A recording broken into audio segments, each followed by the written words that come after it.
Olá pessoal, professor Gabriel de História aqui. Hoje a gente vai ter uma aula bem especial. Vamos continuar falando de Brasil Colônia, né? Como a gente vem falando nas últimas aulas. A gente já abordou um pouco como os portugueses vieram parar aqui no Brasil, né? As grandes navegações, o primeiro contato inicial com os povos que já estavam aqui, especialmente os povos tupi no litoral, né? Que esses contatos às vezes foram amistosos, às vezes não foram tanto. Que os portugueses começaram a procurar alguma solução para administrar esse território bem grande, que era só a costa já era maior que Portugal. Então, passaram pelas capitanias hereditárias, passaram pelo governo geral. Enfim, vocês devem lembrar que a gente falou disso nas aulas anteriores. O assunto de hoje é bem interessante, vai partir disso, mas antes de a gente entrar nisso, eu queria que vocês fizessem uma pergunta junto comigo. Vocês perguntassem o seguinte: por que de tudo isso? Por que explorar o Brasil? Por que trazer portugueses para cá? Por que enfrentar aqueles povos indígenas que não queriam eles aqui, certo? Então que reagiram violentamente? Por que enfrentar outras potências europeias também que estavam disputando o mesmo território? França, mais tarde também a Holanda. Então não era nada fácil ocupar o Brasil, não era nada fácil vir para cá, enfrentar todas as dificuldades. Então eu quero que vocês se perguntem por quê? Por que os portugueses resolveram fazer isso? Por que valia a pena fazer isso? Certo? Porque vejam bem, gente, tem colocando mais um tempero aí nesse questionamento inicial. Pensem comigo. Os tupis não tinham cidades, porque eles não precisavam de cidades. Eles viviam nas aldeias deles, que não eram de pedra, não eram de alvenaria. Então, uma forma bem diferente do que os portugueses precisavam. O que isso significa isso? Que se os portugueses quisessem morar aqui, eles iam ter que construir do zero. A mesma coisa como, por exemplo, estradas, portos. Nada disso os tupis tinham porque eles não precisavam, mas os portugueses, se quisessem ficar aqui, eles precisavam. Então, vejam que o esforço para Portugal começar a ocupar o território brasileiro aqui realmente era muito grande. Então tinha que valer muito a pena. Por que valia a pena? Essa é a grande questão. É claro que no início os portugueses queriam encontrar ouro e prata, certo? Que era o mesmo objetivo que os espanhóis tinham, e onde os espanhóis colonizaram no resto da América Latina, deu certo. Eles encontraram bastante ouro, bastante prata, mas não foi o caso aqui no Brasil. Aqui no Brasil, eles encontraram um pouco de ouro no fundo dos rios, inclusive aqui em Paranaguá, mas não era algo que dava para realmente enriquecer com isso, certo? Então, não valia a pena, o retorno não era grande o suficiente com o ouro e a prata que tinha aqui no Brasil. Eles também extraíram o pau-brasil, né, que deu o nome ao nosso país hoje. Mas a extração do pau-brasil também não valia tanto a pena esse esforço todo. As trocas que eles conseguiam fazer com os povos indígenas daqui também não valiam a pena. Ou seja, nada disso valia a pena o esforço, o investimento enorme que precisava ser feito para os portugueses começarem a ocupar aqui o território brasileiro. E aí que a gente entra. Vejam, só para fechar então essa parte da pergunta, gente, vejam que a gente precisa encontrar um motivo, certo? O Brasil está aqui 500 anos depois porque os portugueses acharam algum motivo, ou melhor, o Brasil é do jeito que é hoje, falando português, tudo isso, porque em algum momento lá atrás os portugueses acharam algum motivo que fazia valer a pena financeiramente, monetariamente, que valia a pena fazer o investimento de ocupar esse território. Então, a resposta disso é a aula de hoje, que é justamente a economia açucareira.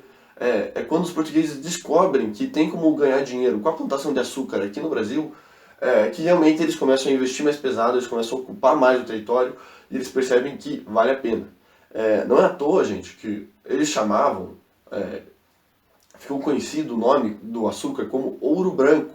Por quê? Por causa da cor do açúcar, certo? Que é branco, e porque ele valia tanto, estava valendo tanto a pena fazer esse investimento, que começaram a chamar como se fosse uma espécie de ouro. Na ausência do ouro real, o minério, eles encontraram uma forma de enriquecer com esse ouro branco, que era o açúcar. Então, gente, vamos entender como que surge essa economia açucareira, certo? O primeiro ponto é que aqui no Brasil, o clima era tropical, certo? É diferente do clima europeu. Mesmo Portugal, que fica ali no clima mediterrâneo, que é um pouco mais ameno, é um clima onde a cana-de-açúcar não cresce, certo? Então, a cana-de-açúcar, a planta que a gente extrai o caldo para fazer o açúcar, essa planta crescia muito bem aqui no Brasil e não crescia muito bem em quase nenhum outro território de Portugal, só algumas ilhas. Então vejam que encontraram um lugar onde a cana-de-açúcar crescia como em nenhum outro lugar.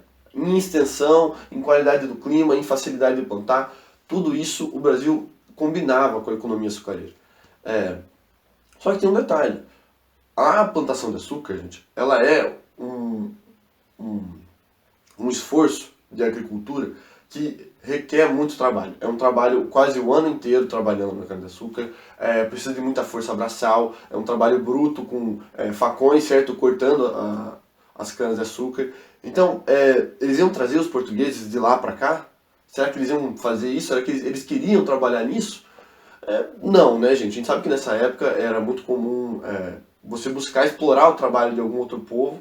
Então, os portugueses, para fazer esse trabalho bruto de extração da cana-de-açúcar, recorreram que a escravidão.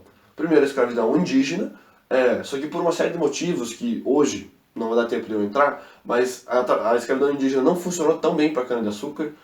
Os índios, primeiro, eles tinham vulnerabilidade às doenças, então eles morriam mais fácil. Eles conheciam muito bem a região, então eles conseguiam fugir das plantações de cana-de-açúcar e era muito difícil capturar eles de volta. Então não deu tão certo. E tem mais uma coisa, e os jesuítas queriam catequizar esses índios, eles não queriam os índios morrendo de tanto trabalhar, porque era difícil esse trabalho escravo na plantação de cana-de-açúcar. Não, os jesuítas queriam catequizar eles para eles se tornarem cristãos. Então, que escravidão que os portugueses acharam? A escravidão africana, a escravidão negra africana, certo, gente? Os portugueses também estavam começando a ocupar a costa da África do outro lado do Atlântico, então eles estavam dos dois lados do Atlântico, resolveram juntar os dois com o tráfico atlântico de pessoas escravizadas, certo? Então traziam pessoas negras africanas escravizadas da África para o Brasil para trabalhar aqui nas plantações de cana-de-açúcar. Então, essa foi a solução que os portugueses acharam. Como que vamos enriquecer com esse novo território que a gente achou para valer a pena ocupar esse território? Vamos trazer africanos, vamos trazer pessoas escravizadas africanas da África para o Brasil para trabalhar nas plantações de cana-de-açúcar, certo? Isso teve uma série de consequências, até para o Brasil hoje, então aí que a gente começa a ver realmente o racismo se enraizando na nossa sociedade, criando uma hierarquia, certo? O senhor do engenho era uma pessoa branca, era um homem branco, aliás, que mandava não só na sua família, nos seus dependentes, mas principalmente no corpo de escravos que trabalhava para ele, para enriquecer ele, certo? Então a gente começa a ver aí um estabelecimento, uma formação de um Brasil que, de certa forma, marca a gente até hoje. Tá, gente? Então, é isso que eu queria que vocês pensassem, enquanto a economia açucareira, ela amarra esse começo da história do Brasil. Ela junta tudo numa coisa só, faz tudo fazer sentido, tá? Então, para vocês entenderem, para vocês verem um pouco de forma mais clara isso, gente, eu vou mandar para vocês aqui, eu vou estar distribuindo essa imagem aqui, que é como se fosse um xerox, certo? É uma adaptação de uma pintura que foi feita na época, tá, gente? É de 47, perdão, essa pintura, que um holandês fez lá no Nordeste, mostrando um engenho, certo, gente? Onde as pessoas plantavam e depois processavam a cana-de-açúcar para transformar em açúcar, certo? E ele representa, gente, muito dessa sociedade, tá? Tem o lugar do branco nessa sociedade, tem o lugar do escravo negro nessa sociedade, tem como que era processada a cana-de-açúcar, moída, depois fervida para transformar em açúcar. Tem um espaço de resistência das pessoas, desses escravos negros. Tem tudo isso nessa pintura, gente. Eu não vou dizer onde, porque eu vou deixar vocês avaliarem aí, cada um tentar encontrar o que são essas coisas, tentar identificar, tentar relacionar com esse conteúdo que eu estou passando para vocês. Mas depois, se vocês tiverem alguma dúvida, eu vou passar com a turma toda, depois que todo mundo tiver dado uma boa olhada, tiver identificado por conta própria, eu vou passar e a gente vai discutir junto, para a gente não perder nenhum detalhe dessa pintura, que é uma fonte riquíssima para a gente fazer essa avaliação, tá bom, gente? Então, eu vou estar distribuindo, vocês avaliem aí e observem, tentem lembrar disso tudo que a gente está discutindo, tá bom?